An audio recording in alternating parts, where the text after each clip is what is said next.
Chapter 12. A Notable Note. I didn't notice it right off because I had gotten used to not getting any notes. But something white and folded was definitely sticking up out of my locker mailbox. I must have stood and stared at it for a long time because Rebecca had to wave her hand in front of my face to get my attention. "Hey, Earth to Amy Ann, you look like you just saw Helen's ghost." I pointed to the note.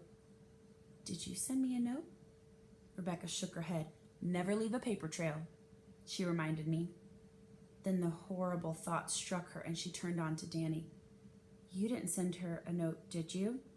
Danny took a step back. "Hey, whoa, send a note to a girl? No way." Whew, Rebecca relaxed.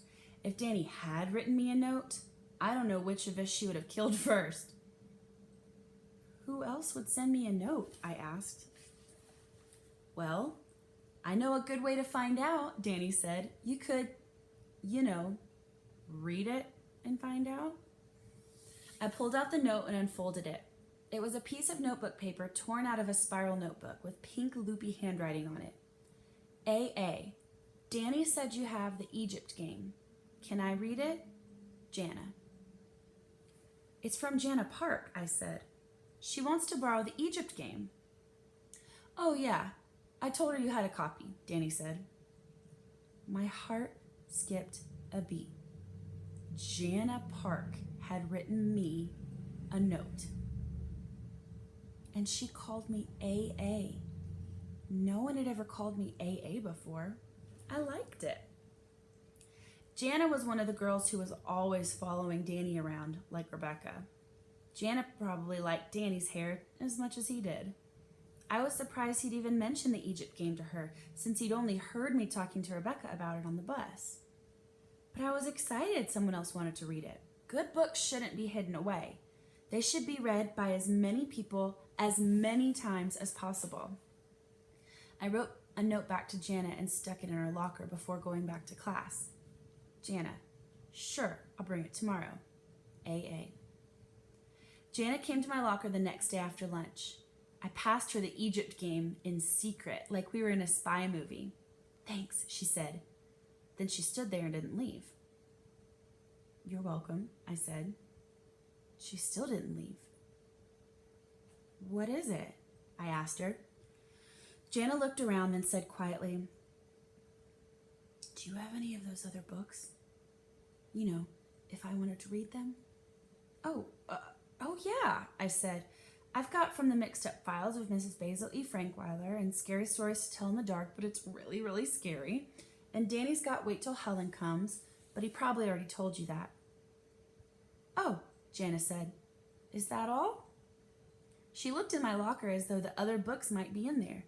She was disappointed. I could tell, and suddenly the only thing I wanted in the world was to please her, because she had written me a note and called me AA.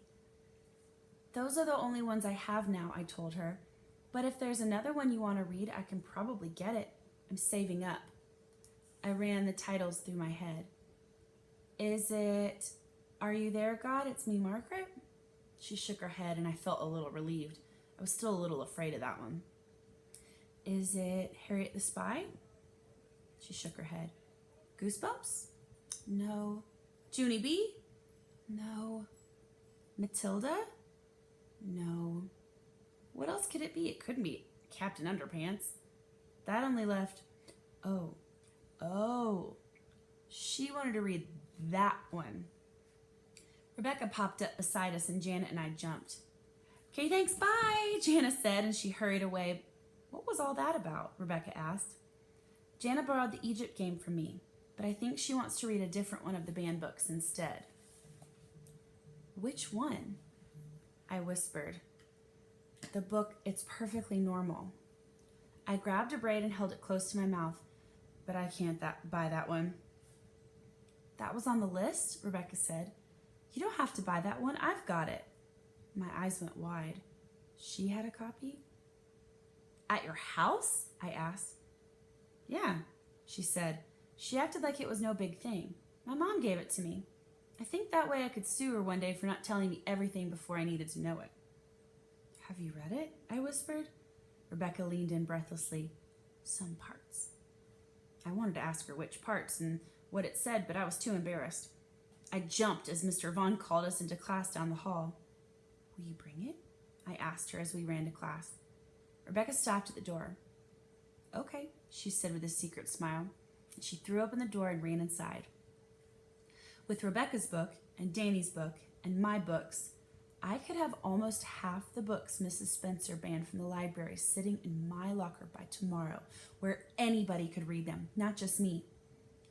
Which is when I got an even bigger idea than the one I had before.